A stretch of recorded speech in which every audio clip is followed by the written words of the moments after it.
Ang walang kapantay na martial god, unang yugto. Kabanata 2281, Araw ng Kasunduan. Malamang ay kinasusuklaman ng aking ama ang Snow Clan. Sabi ni Zaytian. Nay, sinabi mo sa akin na noong buntis ka, tuwang-tuwa si tatay, masaya kayong magkasama. Pero nang nakialam ang Snow Clan, kinidnap ka nila, at kung hindi tumulong ang isang Saint Emperor, napatay nila siya.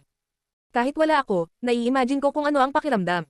Nai-imagine ko rin kung ano ang pakiramdam ng makidnap ka ng isang angkan kung saan hindi ka pa nakatira, at mawalay sa pinakamahalagang tao sa iyong buhay sa loob ng 20 taon, at higit pa doon, halos pumatay sila. Kanya, alam kong galit ka sa kanila. Sabi ni Zaytian. Alam niyang maraming iniyakan ang kanyang ina sa buhay dahil sa mga bagay na iyon. Alam niya ang nararamdaman niya. Gayunpaman, iba ang posisyon ko, dahil dito ako ipinanganak at ang Snow Clan ay mabuti sa akin. Sa makatuwid, para sa akin, ang pinakamagandang bagay ay kung tatanggapin ng Snow Clan ang aking ama. Kung imposible iyon, hindi ko hahayaang saktan ng Snow Clan ang aking ama. Mahinahong sabi ni Zaytian. Tumingin si Mengqing kay Zaytian at bamantong hininga.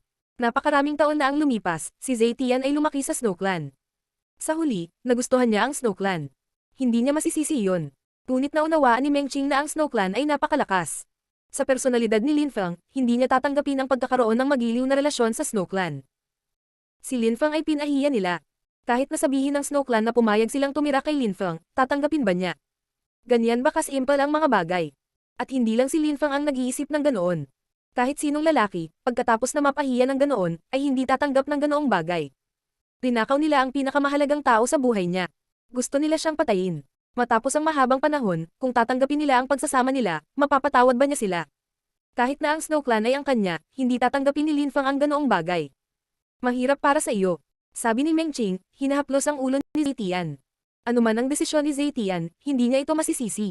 Isa siya sa dalawang lalaking pinakamamahal niya sa buhay. Walang sinabi si Zaytian, ngunit pagkatapos ay bamulong siya. Nay, kung darating siya, sa tingin mo ba ay mananalo siya? Siyempre. Sabi ni Mengqing na may kumpiyansa. Tumanggo si Zaytian. Nakita na niya kung gaano kalakas ang kanyang ama noong siya ay bata pa. Nagkaroon din siya ng pananampalataya sa kanyang ama. Sa tingin ko, walang nakakaalam sa Snow Clan na ang tatay mo ang unang nakariranggo sa meeting of the Continent of the Nine Clouds. Nakita mo ang iyo doon. Sa kasamaang palad, doon, hindi ako interesadong lumabas at pumunta sa mga ganitong kaganapan. Kung hindi, makikita ko ang iyong ama. Sabi ni Mengqing. Napangiti siya nang maisip niya si Lin Feng. Siya ay kumbinsido na siya ay darating sa lalong madaling panahon. Pagkatapos mong bawiin ni Saint Emperor Ju, hindi na niya binanggit ang mga bagay sa lower world, baka nakalimutan na niya ang kasunduan. Si Zuao ay may sansinang nagsasanay sa paglilinang. Hindi man lang niya pinansin ang tagpuan ng kontinente ng siyam na ulap.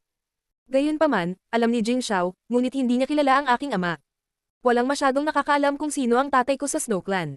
Ngunit pagdating niya, malalaman ng lahat kung sino siya. Bulong ni Zaytian. Tumanggo si Mengqing. Hindi kilala ng Snow Clan si Lin Feng, marahil ito ay dahil lamang sa kakaibang kombinasyon ng mga pangyayari. Hindi talaga isinapuso ni Saint Emperor Ju ang kasunduan. Nakalimutan pa nga nila ang tungkol sa kasunduan. Habang nag-uusap sila, sa malawak na mundong may nyebe, may biglang nagmulat ng kanyang mga mata. Si Saint Emperor Ju iyon, ang nagdala kay Mengqing noon. Huminga siya ng malalim, at natunaw ang nyebe sa paligid niya. Malapit nang matapos ang 20 taon. Bulong ni Saint Emperor Ju. Siya ay nag-activate ng isang uri ng alarma sa kanyang isip upang gisingin siya habang siya ay nagmumuni-muni sa pag-iisa. Naglabas siya ng jade anteng-anteng at sinabing, Zuao, malapit nang matapos ang 20 taon. Kung wala ka sa Snow Clan, bumalik ka. Kung ang matandang Shiju ay bumalik kasama ang lalaki, kaya mo ang sitwasyon ng mag-isa, natural na darating ako at manood. Pumikit siya ulit. Hindi talaga siya naniniwala na ibabalik ni Shiju Laoxian si Lin Feng. Hiniling niya kay Zuao na maghanda para lang hindi masabi ni Shiju Laoxian na hindi nila iginalang ang kasunduan. Hindi alam ni Saint Emperor Ju na dumating na si Shiju Laoxian sa Imperial Court of the Continent of the Nine Clouds. Ang ilang mga tao ay nasa isang restaurant sa Northwest area. Sina Lin Feng, Qing Feng, at Jing ay magkasamang naghihintay. May biglang sumulpot sa harapan nila nang wala sa oras at ngumiti. Nandito na ako. Ang tao ay kumuha ng isang lang at uminom ng isang malaking lagok ng alak. Namula ang pisngi niya. Guro. Masayang sabi ni Qing Feng. Si Shiju Laoxian ay hindi nagbago. Umiinom pa rin siya palagi. Ang aking mabuting disipulo. Nakangiting sabi ni Shiju Laoxian. Pagkatapos, tuwang-tuwa siyang tumingin kay Lin Feng. May mali. Anong klaseng cultivation level yan? Para kang isang emperor at sa parehong oras ay hindi. Mukha ka ring great emperor, at kasabay nito ay hindi. Tian Delayer. Sabi ni Lin Feng. Isang partikular na lakas ang lumitaw sa paligid niya. Nakatitig sa kanya si Shiju Laoxian. After a few seconds, ngumiti siya. Kawili-wili. Isa ka talagang Celestial Emperor. Maaari mo pang itago sa akin ang antas ng iyong paglilinang. Tumiti si Linfang. Hindi rin siya Celestial Emperor. Salamat sa ilang mga diskarte na natutunan niya mula sa Fortune Shrine, maaari niyang pekain ang kanyang cultivation level. Gayunpaman, kung ang pagkakaiba sa pagitan ng kanyang tunay na antas ng paglilinang at ang antas ng paglilinang na siya ay nagpanggap na siya ay masyadong malawak, kung gayon madaling makita na ito ay hindi totoo. Gayunpaman, si Linfang ay walang cultivation level, kaya walang tunay na pagkakaiba sa pagitan ng kanyang tunay na hindi umiiral na cultivation level, at ang isa na siya ay nagpanggap na mayroon, at sapat na para kay Shiju Laoxian na maniwala sa kanya nang ipakita sa kanya ni Linfang. Ang lakas ng layer ng TND. Naging Celestial Emperor ka sa loob ng 20 taon, hindi mo na talaga ako kailangan. Natatawang sabi ni Shiju Laoxian. Ngunit noon, si Zuao ay isa ng makapangyarihang Great Imperial na hayop, siya ay dapat na isang makapangyarihang Celestial Imperial Beast ngayon. Sa tingin mo ba madali mo siyang matatalo? Oo, sabi ni Linfang na tumatango. Madali niyang talunin si Zuao talaga. Mabuti, ngunit ang kasunduan ay kailangan mong labanan ng isa sa kanilang mga magsasaka na may isang king type na katawan, sa huli. Bukod kay Zuao, may isa pa sila. Hindi ko alam kung ano na ang kanyang cultivation level ngayon. Mahinahong sabi ni Shiju Laoxian. Pagkatapos, uminom siya ng isa pang malaking lagok ng alak. Lalong namula ang pisngi niya. Mukha siyang masaya, na para bang alak lang ang makakapagpasaya sa kanya sa mundo. Sa tingin ko, kapag natalo ang Snow Clan, maaaring hindi nila igagalang ang kasunduan. Mahinahong sabi ni Linfang. Siyempre, dapat ipaalam mo muna sa Fortune Shrine. Lahat ng shrine ay gustong patayin ka ngayon. Kung pupunta ka sa Snow Clan bilang Linfang, malalaman ng mga shrine na nandoon ka. Telepatikong sinabi ni Shiju Laoxian kay Linfang. Kahit na naglalakbay siya sa buong mundo, binibigyang pansin niya ang mga pakikipagsapalaran ni Linfang. Oo, tumango si Linfang. Gaya ng sinabi sa kanya ng manghuhula, kakailanganin niya ang tulong ng Fortune Shrine. Kahit na makakaganti siya, hindi niya kayang harapin ang buong Snow Clan, napakalakas nito. Pumunta sa Fortune Shrine sa loob ng ilang araw, maghanda. Alam ko na ang pinakamalakas na cultivator ng Snow Clan na may king type na katawan ay nasa Ice and Snow Shrine. Napaka-talented niya. Mas malakas siya kaysa kay Zuao, sabi ni Shiju Laoxian. Tumango si Linfang at tumayo. Sige, alis na ako. Maghahanda na ako. Pupunta ako at sasanduan ka. Sabi ni Shiju Laoxian nang walang pag-aalinlangan. Umalis si Linfang sa Northwest area at bumalik sa Fortune Shrine. Lumipas ang oras. Ang Snow Clan ay mapayapa at mahinahon, ngunit ang matandang babae ay nagayos ng ilang bagay dahil may magandang nangyayari sa Snow Clan. Bumalik si Zhu Jingshao kasama ang isang babae mula sa Ice and Snow Shrine. Siya ay nakababatang kapatid na babae ni Dijang, si Dichan. Siya ay umiibig kay Zhu Jingshao. Kasabay nito, nalaman din ng maraming tao sa Snow Clan na pumayag si Zhu Jingshao na maging miyembro ng Ice and Snow Shrine. Ipinaalam ng Snow Clan ng Fire Shrine tungkol dito, kaya ang ilang mga tao mula sa Fire Shrine ay makikibahagi din sa seremonya. Pagkatapos ng lahat, si Zhu Jingshao ay isang malakas na tagapagsaka ng kanyang henerasyon, at lahat ng kanyang mga kaibigan, tulad ni Dijang, ay mga henyo. Si Linfang ay nasa paligid ng Fortune City. Nakatingin siya sa malayo. Marami na siyang pinagdaanan sa buhay, nababawasan ang pag-aalala niya sa mga random na bagay. Hindi na siya nagalit kay Yi Renlei kapag masama ang pakiramdam niya. Kahit na nakagawa siya ng masasamang desisyon sa kanyang buhay, hindi siya nangako ng anuman kay Linfang. Gayunpaman, hindi niya nakalimutan ang ginawa sa kanya ng Snow Clan noong mga araw. Pinahiya nila siya, at sinubukang patayin siya. Rinakaw nila ang kanyang asawa, at hindi pa niya nakita ang sarili niyang anak. Ang walang kapantay na martial god, unang yugto. Kabanata 2282, Kasunduan sa Snow Clan. Bumalik si Zuao sa Snow Clan. Maraming tao ang nagtipon upang batiin siya. Maraming elder din ang nagpakita, lalo na ang mga tao mula sa isang sub-branch ng Snow Clan, ang Ao Clan. Si Zuao ay magiging isang hari ng Snow Clan, ang Ao Clan ay labis na ipinagmamalaki. Napakatatag ng chi ni Zuao, at ang kanyang lakas ay sumasabog. Siya ay nasa tuktok ng kanyang antas ng paglilinang. Dumating ang matandang babae at ngumiti kay Zuao. Zuao, bumalik ka na. Oo, pinabalik ako ni Saint Emperor Ju. Ngunit, sa tingin ko ay hindi ito kapaki-pakinabang, dahil hindi darating si Shiju Laoxian. 20 taon na ang nakalilipas, ang taong iyon ay may talento, ngunit siya ay isang emperor lamang. Sa karamihan, siya ay naging isang Celestial Emperor, at iyon ay magiging hindi kapanipaniwala. Kung nakalusot lang siya sa layer ng TND, hindi niya ako kayang labanan. Si Zuao ay naging hindi gaanong mayabang, ngunit siya ay pinagmamalaki pa rin. Hindi mahalaga. At least nandito ka para kay Jingshao. Dapat matuto ka rin kanya. Sabi ng matandang babae. Tumango si Zuao. Sa mga tao sa kanyang henerasyon, si Zhu Jingshao lamang ang may mas mataas na posisyon kaysa sa kanya sa Snow Clan. Kamakailan, maraming bagong henyo ang lumitaw sa Imperial Court of the Continent of the Nine Clouds. Lalong lumalakas ang mga henyo ng nakaraang pagpupulong ng kontinente ng Siyam na Ulap. Narinig ko na si Chu Chunqiu ay naging Celestial Emperor. Maaari na niyang talunin ang mga tao sa tuktok ng layer ng TND. Yung iba nawala na, pero malamang kasing lakas niya. Zuao, ikaw ay may isang king type na katawan, ikaw ay isang kayamanan sa Snow Clan.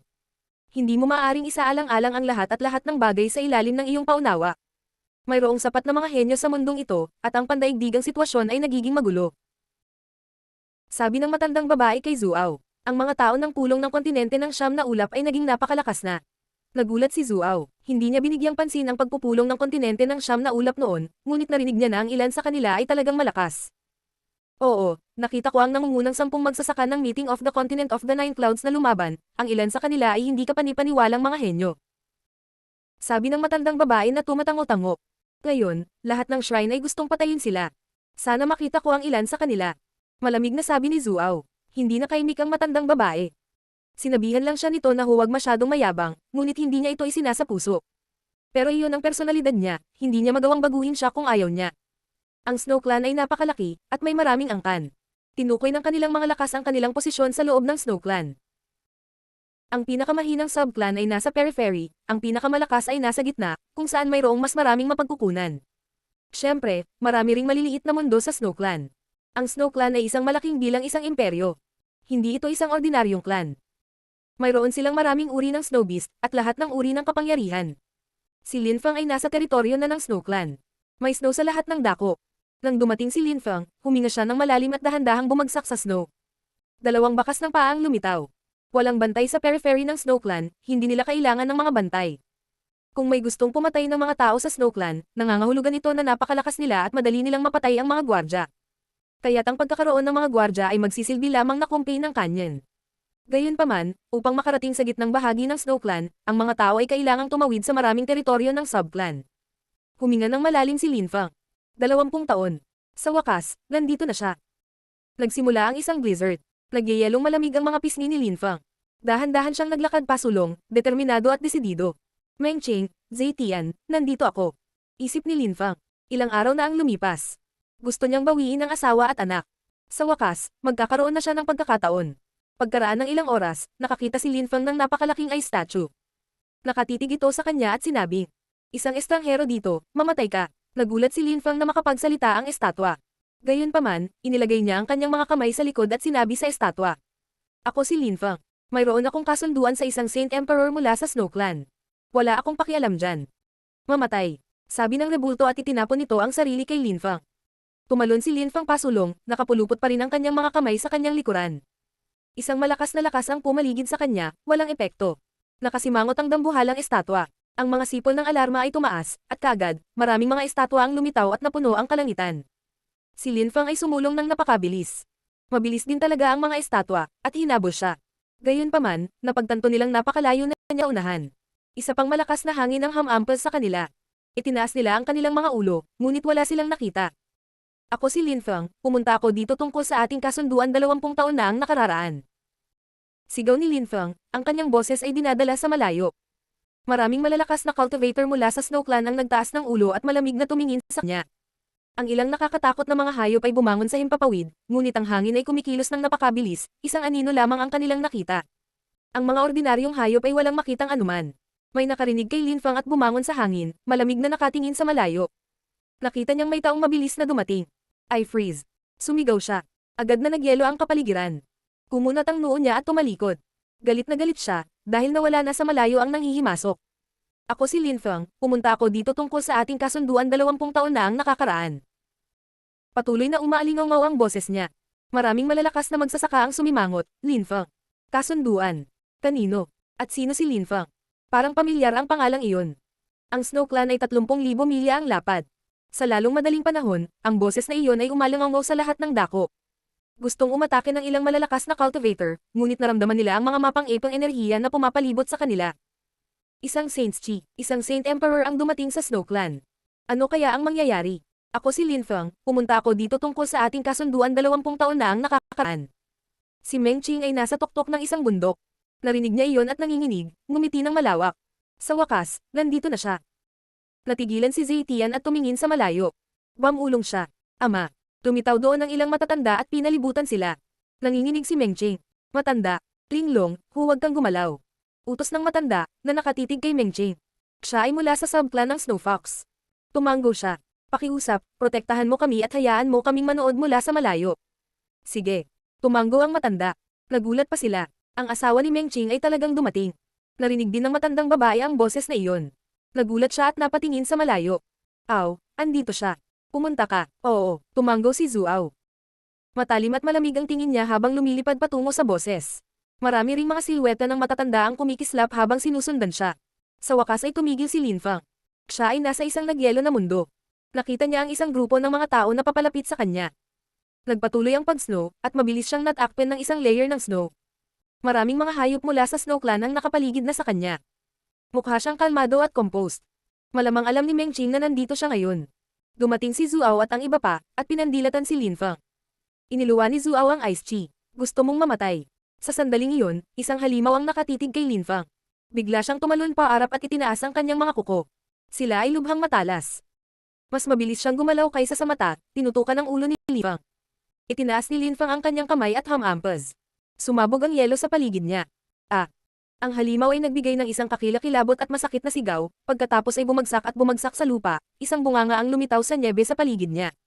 Nakalugay ang mga braso niya. Siya ay umuubo ng dugo, nabahira ng puting nyebe. Ang walang kapantay na martial god, unang yugto. Kabanata 2283, gusto ko ng kasiyahan. Si Linfang ay humakbang pasulong, ang nyebe ay kumaluskol sa ilalim ng kanyang mga paa. Nakapaligid sa kanya ang mga hayop at umuugong ang hangin habang pinapalibutan si Linfang ng bestial chi. Master Shiju, dinala ko si Linfang tungkol sa kasunduan sa Snow Clan. Sabi ng isang mahinang boses sa langit. Ang isang silweta ay pinalapot sa ibabaw ng nalalatagan ng nyebe na teritoryo. Pagkatapos, isang bote ng alak ang lumitaw, ngunit ang alak ay nagyelo. Ang lamig talaga dito. Ang mga miyembro ng Snow Clan ay malamig na tumingin kay Shiju Laoxian. Naramdaman nilang napakalakas niya. Bakit wala siya dito? Tanong ni Shiju kay Zuaw. Tawagin mo si Saint Emperor Ju. Sabi ni Zuaw. Pagkatapos, tumingin siya kay Shiju Laoxian at sinabi, dinala mo siya dito, nakakabilib. Pero hinihiya lang niya ang sarili niya. Ganoon ba? Huwag magmadali pa rin. Hintayin mo siya at makikita natin. Madaling ngumiti si Shiju Laoxian. Malamig na ngumiti si Zuaw. Sige, hindi ako magmamadali, kahit hindi ako makapaghintay na pilayin ang kanyang pagilinang. Sinabi sa akin ni Lola na iligtas ang kanyang buhay dahil kay Zetian. Hindi ko siya papatayin. Nanatiling tahimik si Linfang. Hindi na niya kailangan pang sabihin. Ang tanging mahalaga ay ang labanan. Tingnan natin kung karapat-dapat siyang labanan muna ang isang henyo ng Snow Clan. Paano siya makikipagkompetensya sa isang taong may king type na katawan? Sabi ng dahan-daang bumaba mula sa langit. Malamig niyang tiningnan si Linfang, ang kanyang chi ay katulad ng chi ni Zuaw. Lalo siyang nagmukhang masama, na may napakatalis na ngipin. Agad siyang nawala at muling nagpakita sa harap ni Linfang. Tuwang-tuwa siyang umungot. Nakita ni Linfang ang isang napakalaking bibig na nakabuka sa kanyang harapan. Medyo naaapi siya. Kasabay nito, ang nakakakilabot na mga kuko ay hamampaz sa kanya. Kumunat ang noo ni Linfang. Itinaas niya ang kanyang mga kamay at inilagay sa harap ng kanyang dibdib. Malamig na pinagmamasdan siya ng malalakas na cultivator ng Snow Clan. Naisip na nila ang lace-rated na bangkay ni Linfang na nakahiga sa nyebe. Hehehehe. Tumawa ang hayop, nagulat ang malalakas na cultivator ng Snow Clan. Nakita nila ang napakalaking halimaw na kumagat sa braso ni Linfang, akala nila ay makakain ng halimaw si Linfang sa isang kagat. Gayunpaman, ginamit ni Linfang ang kanyang braso upang harangan ang pag-atake, at ang halimaw ay tumigil sa paggalaw. Ang kanyang mga ngipin ay hindi makatusok sa braso ni Linfang. Ang kanyang mga ngipin ay nakakatakot, ngunit ang braso ni Linfang ay kasing tigas ng brilyante. Masaya ba? Tanong ni Linfang sa napakalaking halimaw. Mukha siyang walang kibo, kahit na isang nakakatakot na halimaw ang kanyang kaharap. Malamig na tiningnan ng halimaw si Linfang. Ang kanyang ulo ay kasing laki ng katawan ni Linfang. Binitawan niya ang mga braso ni Linfang at kumagat sa kanyang ulo. Ang kanyang dagandong ay nagpang-inag sa buong paligid. Hindi niya akalain na haharendyan ni Linfang ang kanyang unang pag-atake gamit lamang ang kanyang braso. Isang malakas na impact ang tumunog, at nakita ng mga tao ang napakalaking katawan na sinampal at nawasak. Parang kinurot ni Linfang ang isang malaking insekto. Galit na napaungol ang halimaw. Gayunpaman, ang mga hayop sa paligid ay hindi na tumingin kay Linfang sa nakakainis na paraan. Tumiti ng malawak si Zuaw. Kawili-wili. Isa kang Celestial Emperor. Nakakatuwang makipagkompetensya sa mga ganyang tao. Sa loob lamang ng 20 taon, si Linfang, sa una ay isang cultivator ng Huangqi layer, ay naging isang Celestial Emperor. Bihira lang yon, he was a real genius. Nagulat si Zuaw. Hindi na siya makapaghintay na lumaban kay Linfang ngayon. Noong una, akala niya ay magiging boring ang laban. Nang makita ni Lin Fang ang malawak na hitsura ni Zuao, bahagya siyang sumagot. Talagang magiging masaya ito. Lumitaw si Zhu Shenfang sa likod ni Zuao. Malamig niyang tiningnan si Lin Fang. Si Lin Fang ay naging isang Celestial Emperor. Paano naging posible iyon? Alam niya na 20 taon bago, sa panahon ng Meeting of the Continent of the Nine Clouds, si Lin Fang ay isa lamang Emperor. Sa di kalayuan, lumulutang ang mga snowflake, at patuloy na bumababa ang temperatura. Nag-condense ng mga snowflake at lumitaw ang isang silweta. Ito ay Saint Emperor Zhu. Tumingin siya kay Shiju Laoxian at ngumiti. Hindi ko akalain na dadalhin mo talaga siya dito. Pumayag tayo, kaya kailangan nating gawin ito. Sagot ni Shiju Laoxian, humigop. Amoy alak ang hininga niya. Masyado kang kumpiyansa. Walang pakialam na sabi ni Saint Emperor Zhu, habang nakatingin kay Lin Fang. Naging Celestial Emperor siya sa loob ng 20 taon, bihira lang iyon. Hindi nakakagulat na tiwala ka 20 taon na ang nakalilipas. Naintindihan mo kung gaano siya talented. Mabilis siyang umuunlad. Pagkatapos, tumingin siya kay Zuao at sinabi, Zuao, halos na pareho niya ang antas ng cultivation mo. Huwag mo kaming gawing kasiraan ng mukha. Huwag kang mag-alala, lolo. Malamig na sabi ni Zuao. Humakbang siya pasulong, lumitaw ang mga bakas ng paa sa nyebe sa likod niya. Sa di kalayuan ay tumingin ang matandang babae doon. Narito na si Saint Emperor Zhu. Pumunta at manood. Nabalitaan ko lang na Celestial Emperor na siya. Ang talino talaga ng ama ni Zetian, bihira ang mga ganyan. Walang pakialam na sabi ng matandang babae. Lin Fang, narinig ko na ang pangalang iyon sa isang lugar. Lola, ang nagwagi sa Meeting of the Continent of the Nine Clouds ay tinatawag ding Lin Fang. Sabi ng isang katabi niya. O tama na, hindi ko maalala ang mga pangalan nila. Nakakita lang ako ng ilang laban. No wonder parang pamilyar ang pangalan niya. Bulong ng matandang babae. Pagkatapos, sumimangot siya. Hindi naman ito maaaring ang parehong tao, di ba? Sumimangot ang katabi niya, at pagkaraan ng 1 minuto ay nagmamadaling sinabi ng matandang babae. Tara na at tingnan natin. Mabilis siyang natalo doon. Kasabay nito, si Zhu Jingxiao ay nasa loob na ng teritoryo ng Snow Clan. Nang dumating siya at nakitang nagtitipon ang lahat ng mga tao sa iisang lugar, nagulat siya at bumulong-bulong. Ano ang nangyayari? Jingxiao, anong nangyayari dito? Masigla. Nakangiting sabi ni Dichan. Nagpatuloy silang dalawa sa pasulong. Sinabi ni Zhu Jingxiao. Saint Emperor Zhu. Jingxiao. Mukhang nagulat si Saint Emperor Zhu. Lumapag siya sa harap ni Jingxiao at ngumiti. Bumalik ka rin. Saint Emperor Zhu, anong nangyayari dito? Tanong ni Zhu Jingxiao nang makita niya si Lin Fang. Napatingin din siya kay Zuao. Bigla siyang sumimangot at bumulong. Siya nga.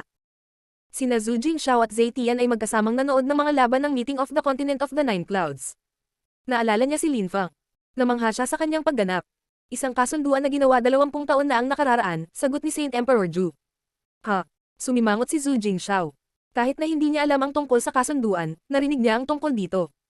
Ngunit ang kasunduan ay sa pagitan ng Snow Clan at ng 2 iba pang tao. Shiju Laoxian at ang asawa ni Meng Qing, ang ama ni Zetian. Ang ama ba ni Lin Fang Zetian? Nakilala ba siya ni Zetian noon? Bulong ni Zhu Jingxiao. Si Saint Emperor Zhu ay tumingin sa kanya ng kakaiba at nagtanong. Jingxiao, may sinabi ka ba? Isang malakas na hangin ang dumaan. Dumating din ang matandang babae. Nang makita niya si Lin Fang, natigilan siya. Iyon ang lalaking nakita niya sa alaala ng ilang tao. Paano? Ikaw. Isip ng matandang babae. Nagulat siya. Ang taong nakipagkasunduan si Saint Emperor Zhu sa mababang mundo ay siya. Naunang natapos ang binatang iyon sa pulong ng kontinente ng Siyam na Ulap. Miyembro pa nga siya ng Fortune Shrine. Talagang nagmamalasakit siya kay Meng Qing. Ang binatang iyon ay hindi lamang isang taong pinahiya sa mababang mundo, mayroon din siyang katayuan sa lipunan, siya ay isang pangunahing disipulo sa Fortune Shrine. Hindi naintindihan ni Saint Emperor Zhu at sumimangot. Ikaw. Ha. Tumawa si Shiju Laoxian nang makita niya ang mga mukha ng mga tao. Itinaas niya ang kanyang lang at humigop ng isang malaking alak at sinabi. Nakakatawa ang mga mukha mo. Sana mas maging nakakatawa pa sila pagkatapos. Saint Emperor Zhu, si Lin Fang iyon. Nauna siyang natapos sa Meeting of the Continent of the Nine Clouds. Isa na siyang alagad ng Fortune Shrine ngayon. Sabi ng matandang babae. Naninigas ang mukha ni Saint Emperor Zhu sa pagtataka. Si Zuao ay nagulat din. Gayunpaman, ito ang gusto niya. Masaya sana. Ang walang kapantay na martial god, unang yugto. Kabanata 2284, Makipagpayapaan. Si Saint Emperor Zhu ay namangha habang nakatingin kay Lin Fang.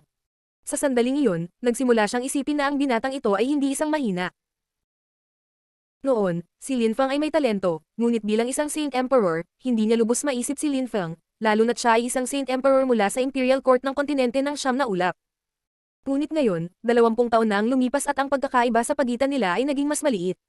Higit pa rito, hindi pa siya nakarating sa Imperial Court of the Continent of the Nine Clouds na umaasa kay Shiju Laoxian, nakarating siya sa Imperial Court of the Continent of the Nine Clouds na umaasa sa kanyang sarili. Nauna siya sa Meeting of the Continent of the Nine Clouds at naging pangunahing disipulo ng Fortune Shrine. Kakaiba minsan ang tadhana. Si Lin Fang ay ganap na nakontrol ang kanyang sariling buhay. Mukha siyang ganap na malakas. Nakikita ni Saint Emperor Ju na galit si Lin Fang, ngunit hindi niya ito ipinakita. Kung siya si Lin Fang, magagalit din siya. Naiintindihan niya kung bakit galit na galit si Lin Fang. Ngunit iyon ang buhay, at ang buhay ay malupit. Ang mga mahihina ay madalas na pinapahiya, at iyon ay normal. Gayunpaman, hindi na niya hinamak si Lin Fang. Mataas pa nga ang tingin niya sa kanya ngayon. Kung naging mahina si Lin Fang, hindi man lang sila maglalaan ng 1 minuto sa kanya, ngunit siya ay nauna sa Meeting of the Continent of the Nine Clouds, siya ay may talento, at siya ay isang miyembro ng Fortune Shrine. Pinatunayan nito na siya ay napakalakas at may talento. Si Meng Qing at Zhe Tian ay nakatayo sa tuktok ng isang bundok na nyebe. Sa likod nila ay maraming matatanda mula sa Snow Fox Clan. Zhe Tian, iyan ang iyong ama. Sabi ni Meng Qing, na nagliliwanag sa tuwa. Naikuyom ni Zhe Tian ang kanyang mga kamao at tumanggo. Noon, muntik nang patayin ng Saint Emperor ng Snow Clan ang iyong ama. Kinidnap niya ako at pinilit na pumunta dito. Ngayon, nauna na ang tatay mo sa Meeting of the Continent of the Nine Clouds at miyembro siya ng isang shrine, sisanduan niya tayo. Maraming elder ang nagpapahalaga sa iyo sa Snow Clan, gumawa sila ng malaking pagsisikap na palakihin ka. Iginagalang ko ang iyong mga pagpipilian, dapat kang magpasalamat. Gayunpaman, aalalahanan ko ang kawalang galang ni Saint Emperor Ju sa buong buhay ko. Gusto niyang patayin ang tatay mo noon. Hinding-hindi ko siya mapapatawad at si Zhuao pahayag ni Meng Qing. Wala siyang sinabing masama tungkol sa Snow Fox Clan. Napabuntong hininga ang mga matatanda. Si Meng Qing ay lumaki sa labas, pagkatapos ay kinidnap siya at pinilit na bumalik. Wala siyang sense of belonging, dapat asahan. Noong bata pa siya, hindi gaanong nakasama ni Zhe Tian ang kanyang ina. Gayunpaman, nanatili siyang ina, pareho sila ng dugo, ngunit mayroon din siyang dugo ng Snow Clan. Oo, tumanggo si Zhe Tian. Hindi siya maaaring maging kaaway ng Snow Clan, marami siyang kaibigan dito, doon na siya nanirahan sa buong buhay niya. Pinalaki nila siya. Maraming tao sa Snow Clan ang nagkagusto sa kanya. Noong bata pa siya, marami siyang naintindihan at alam niyang may gusto sa kanya ang mga taga Snow Clan, lalo na ang mga taga Snow Fox Clan. Siya ang kanilang pinahahalagahang inapo. Hindi masyadong nagsalita si Meng Qing, nakatingin lang siya sa malayo. Wala siyang hinihiling kay Zhe Tian. Ayaw niyang itakwil niya ang kanyang clan. Naiinis ang matandang babae, kung alam niya na magtatagumpay si Lin Fang ng ganoon sa buhay, hiniling niya kay Zhuao na pumunta at kunin sila, at ibabalik din niya si Lin Fang sa Snow Clan. Ngunit ngayon ay huli na. 20 taon na ang lumipas at iba na ang nangyari. Walang sino man ang maaaring umasa na sa nakaraan. Hindi niya alam kung sino si Lin Fang noon. Masama rin ang pakiramdam ni Saint Emperor Ju. Isang henyo mula sa Fortune Shrine. Ito ay talagang mahirap para sa Snow Clan. Kung mamatay si Lin Fang sa isang punto, ito ay mahusay, kung hindi, maaari siyang maging mahalaga sa shrine, at magkakaroon ng mga problema ang Snow Clan. Ngunit hindi kayang patayin ng Snow Clan si Lin Fang. Alam ng lahat na siya ay mula sa Fortune Shrine, walang maglalakas loob na patayin siya. Gayunpaman, si Saint Emperor Ju ay isang Saint Emperor, marami siyang pinagdaanan sa buhay. Mabilis siyang nakaisip ng ilang solusyon. Sa wakas, nagkaroon siya ng ideya at sinabi kay Lin Fang. Dahil napakalakas mo na, kahit sino ang manalo o matalo ngayon, maaari mong kunin si Meng Qing. Kahit na rin na siya sa Snow Clan, sumasang-ayon kaming umalis siya kasama mo. Tungkol kay Zhe Tian, maaari mong gampanan ang iyong mga tungkulin bilang isang ama. Gayunpaman, kailangan siya ng Snow Clan, magkakaroon siya ng mataas na posisyon sa Snow Clan sa hinaharap. Tungkol sa iyo at sa Snow Clan, wala kang kinalaman sa Snow Clan. Kamag-anak ka lang ni Zhe Tian. Sabi ni Saint Emperor Ju. Si Shiju Laoxian ay tumingin sa kanya ng kakaiba. Hinangaan niya si Saint Emperor Ju sa sandaling iyon, napakaraming bagay ang naisip niya sa loob ng ilang segundo, napakabilis. Papayagan niya si Lin Fang na isama si Meng Qing at gampanan ang kanyang mga tungkulin bilang isang ama, ito ay isang kompromiso. Nakilala niya ang talento ni Lin Fang. Ayaw niyang masaktan si Lin Fang at ang Fortune Shrine. Kasabay nito, sinabi niyang walang kinalaman si Lin Fang sa Snow Clan para protektahan ang kanilang sarili, dahil alam nilang lahat ng shrine ay gustong patayin ang nangungunang 10 magsasaka ng Meeting of the Continent of the Nine Clouds. Gusto niyang gumuhit ng malinaw na linya sa pagitan ni Lin Fang at ng Snow Clan. Ito ang pinakamagandang plano para sa Snow Clan. Kung si Lin Fang ay may talento, o namatay, wala itong kinalaman sa kanila. Sa ganoong paraan, wala silang nasaktan. Tinanggap pa niya ang isa sa kanilang mga miyembro na may king type na katawan na umalis sa Snow Clan. Naunawaan ni Lin Fang kung bakit iminungkahi iyon ni Saint Emperor Ju, habang higit pa rito, gusto nilang panatilihin si Zhe Tian. Noong nakaraan, muntik na niyang patayin si Lin Fang, kinidnap ang kanyang asawa, at ngayon, parang walang nangyari noon, mabait siya at gustong makipagkompromiso. Kaya naman, ngumiti si Lin Fang at nagsabi. Maaari kong tanggapin, ngunit kailangan mo ring tanggapin ang aking mga kinakailangan. Anong mga kinakailangan? Una, maraming tao ang nagtangkang patayin ako noon sa Chitian Holy Town. Hindi ko alam kung saan naglaho ang mga hindi gaanong mahalaga maliban sa inyo ni Zuao, kaya kailangan ninyong magpakamatay. Pangalawa, ang utos ay dapat na nagmula sa mataas na hierarchy, ang nagbigay ng utos na iyon ay dapat lumuhad sa harap ko at humingi ng tawad sa akin at sa aking asawa, at makulong ng 20 taon. Kung magagawa mo ang mga bagay na iyon, tatanggapin ko ang iyong panukala. Lahat ay namangha. Nakakabaliw. Gusto niyang magpakamatay ang isang Saint Emperor at isang henyo na may king type na katawan. Nanaginip ka, sa tingin ko, sabi ni Saint Emperor Ju, na nakatitig kay Lin Fang. Hindi mo ba naisip na nananaginip ka rin? Malamig na sagot ni Lin Fang. Sinubukan nilang patayin siya, kinidnap nila ang kanyang asawa, pinaghintay nila siya ng 20 taon, at ngayon dahil siya ay isang disipulo ng Fortune Shrine, gusto nilang makipagkaibigan sa kanya at kumilos na parang walang nangyari sa nakaraan. Ang mga araw. Iyon ay katawa-tawa lamang. Tumingin si Saint Emperor Ju kay Lin Fang. Matapos manahimik ng ilang segundo, sinabi niya, "Bata ka pa, bakit matigas ang ulo mo? Maging masaya tayo. At mag-isip bago magsalita, ang iyong ginagawa o sinasabi ay maaaring magkaroon ng mga kahihinatnan." Obo-obo. Si Shiju Laoxian ay umubo ng kanyang alak at inikat ang kanyang mga mata. Matandang kaibigan, kung ang iyong disipulo na may king type na katawan ay namatay, hindi ka magiging ganoon kasaya. Malamig na tiningnan ni Saint Emperor Ju si Shiju Laoxian at sinabi, "Maawin ako. Kung gagawin namin ang napagkasunduan namin 20 years ago, hindi siya magkakaroon ng pagkakataon. Huwag kang maawa. Gawin natin ang napagkasunduan natin." Walang pakialam na sabi ni Lin Fang, na sumulyap kay Zuao. Nga pala, kung hindi ko sinasadyang mapatay ang iyong disipulo na may king type na katawan, sasalungat ka ba sa kasunduan? Malamig na tiningnan ni Saint Emperor Ju si Lin Fang, nakita niya si Lin Fang na ngumiti ng manipis at sinabi, "Walang laman ang mga salita. Kung namatay ka, pakakawalan ba tayo ng Fortune Shrine? Kung mamamatay ako laban sa kanya, ibig sabihin karapat-dapat akong mamatay. Ang Fortune Shrine ay hindi gagawa ng anumang katangahan para sa isang taong walang kakayahan at mahina." Walang pakialam na sabi ni Lin Fang. Naunawaan ni Saint Emperor Ju.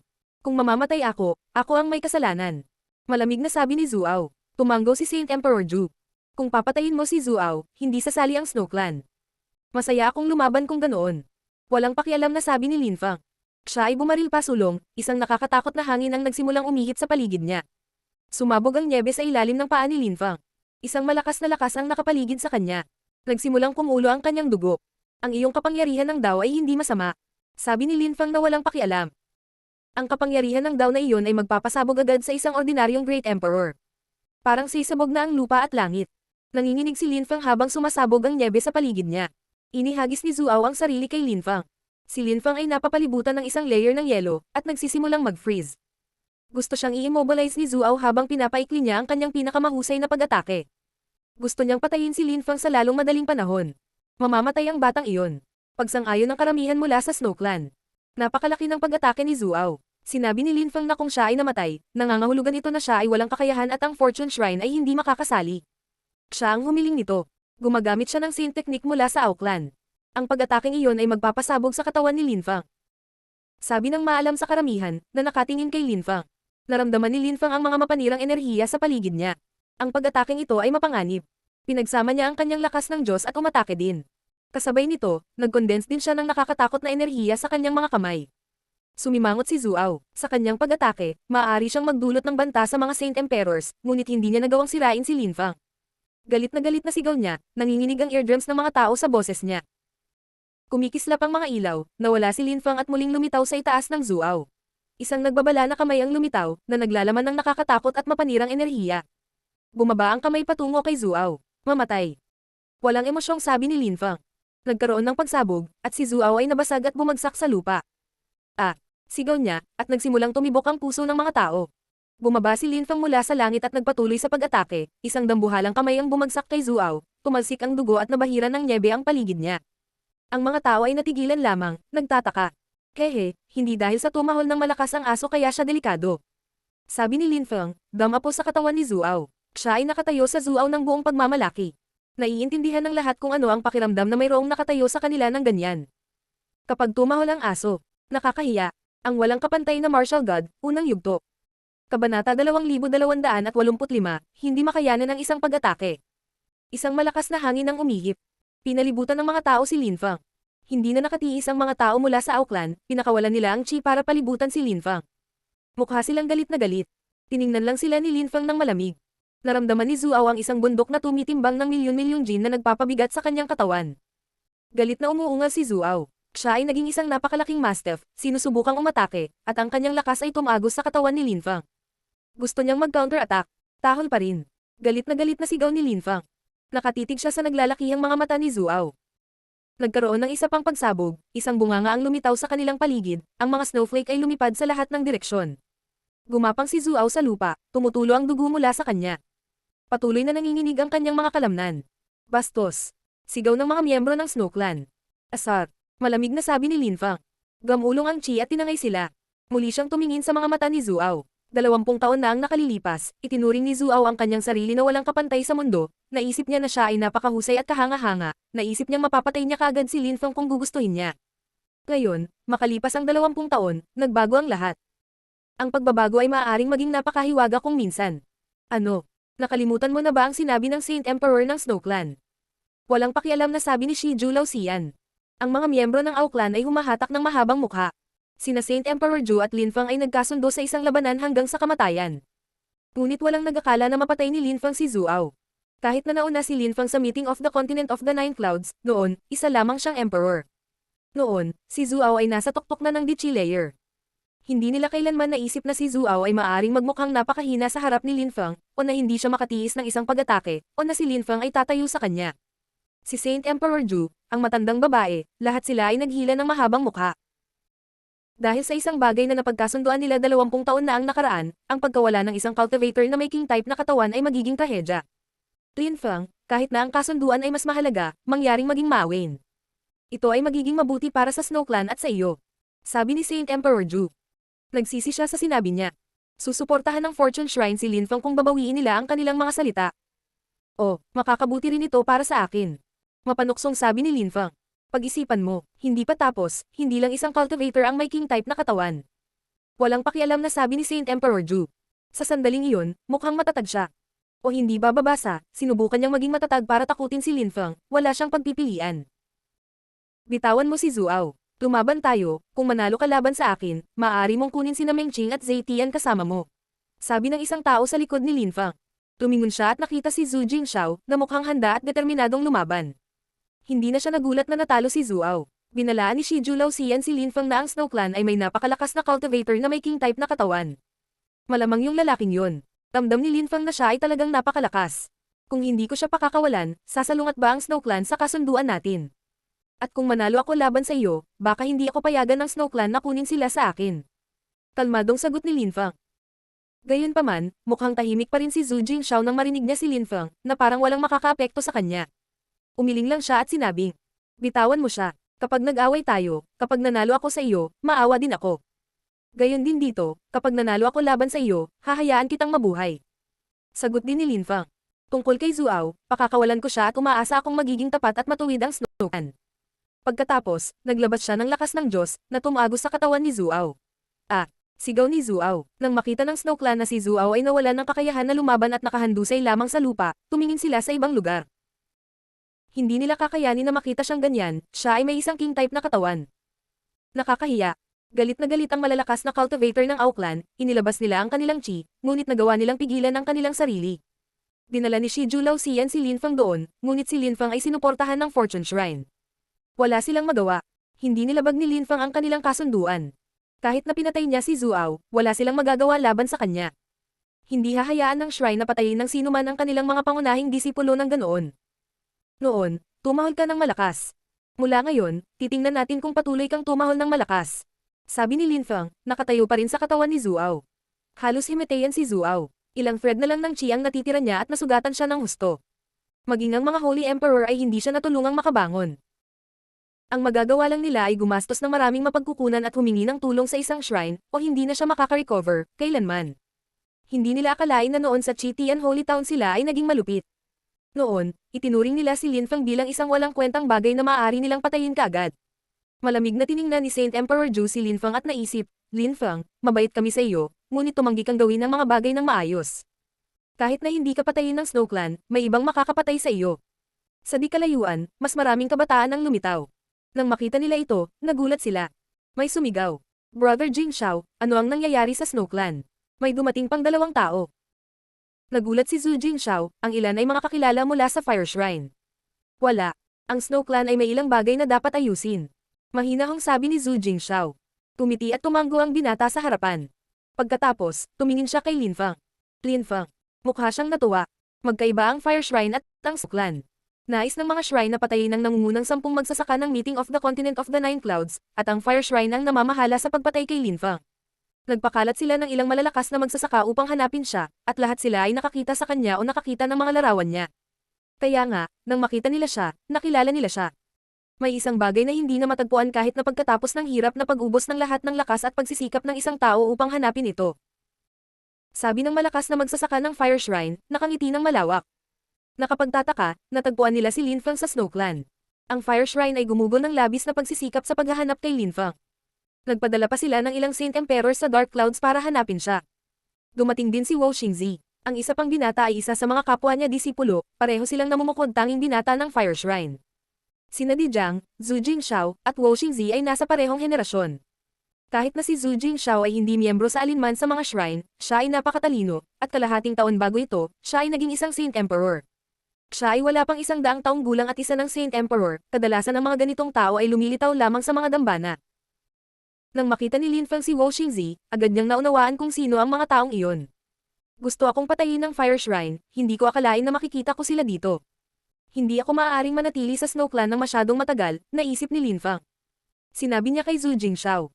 Laban tayo ngayon. Kailangan niyang lumaban ng mabilis at umalis, kung hindi ay hihintayin siya ng mga shrine sa rehiyon. Isang nakakatakot na apoy ang bumaril kay Lin Fang. Agad na natunaw ang layer ng yelo sa katawan ni Lin Fang. Itinaas ni Wo Xingzi ang kanyang kaliwang kamay. May hawak siyang napakahabang fire mace na patuloy na nagbubuga ng apoy kay Lin Fang. Hindi siya pinigilan ng mga miyembro ng Snow Clan. Inihagis ni Wo Xingzi ang sarili kay Lin Fang. Hindi mataas ang tingin ng mga miyembro ng Snow Clan kay Wo Xingzi, kaya hindi nila siya binalaan. Si Zuao ay nakaranas ng matinding pagkatalo laban kay Lin Fang, at kahit na si Wo Xingzi ay isa ring Celestial Emperor, siya ay mas mahina kaysa kay Zuao. Hindi niya kayang labanan si Lin Fang. Kung nakita niya ang labanan nina Lin Fang at Zuao, hindi sana siya magsisimulang makipaglaban sa kanya. Gayunpaman, huli na ang lahat. Hinawakan ni Lin Fang ang kanyang fire mace gamit ang kanyang mga kamay. Nakakatuwa ang mukha ni Wo Xingzi. Bumalik. Sigaw ng ibang mga binata ng Fire Shrine. Kahit na ayaw aminin ni Wo Xingzi na mas mahina siya, ibinigay niya ang kanyang fire mace at bumalik. Sa kasamaang palad, may nakita siyang gumagalaw papunta sa kanya. Isang nakakatakot na bolang apoy ang lumipat patungo kay Lin Fang. Kasabay nito, pinutol ni Wo Xingzi ang isang nakakatakot na apoy ng Saint Emperor sa kanyang mga daliri at hinawakan si Lin Fang. Asar. Pinalapot ni Lin Fang ang death daw sa kanyang kamao, nagsimulang manginig si Wo Xingzi nang maramdaman niya ang nakakatakot na lakas ng kamatayan. Isang silweta ang kumikislap, hinawakan si Wo Xingzi at dinala siya sa ibang lugar. Phew! Huminga ng malalim si Wo Xingzi. Nararamdaman pa rin niya ang death chi sa kanyang katawan. Napakadelikado. Malamig niyang tinitigan si Lin Fang. Gaano ka walang ingat? Mahinahong sabi ni Lin Fang. Nagtaas siya ng manggas at tumalikod. Nakaramdam ng labis na kahihiyan si Wo Xingzi. Siya ay isang henyo mula sa Fire Shrine at may nang ahas na hamakin siya ng ganoon. Hindi niya alam na si Lin Fang ang nakalaban niya sa Void Phoenix Clan, o maiintindihan niya na naging maawin si Lin Fang sa kanilang unang laban. Ano kaya ang iisipin niya kung malaman niya ang totoo?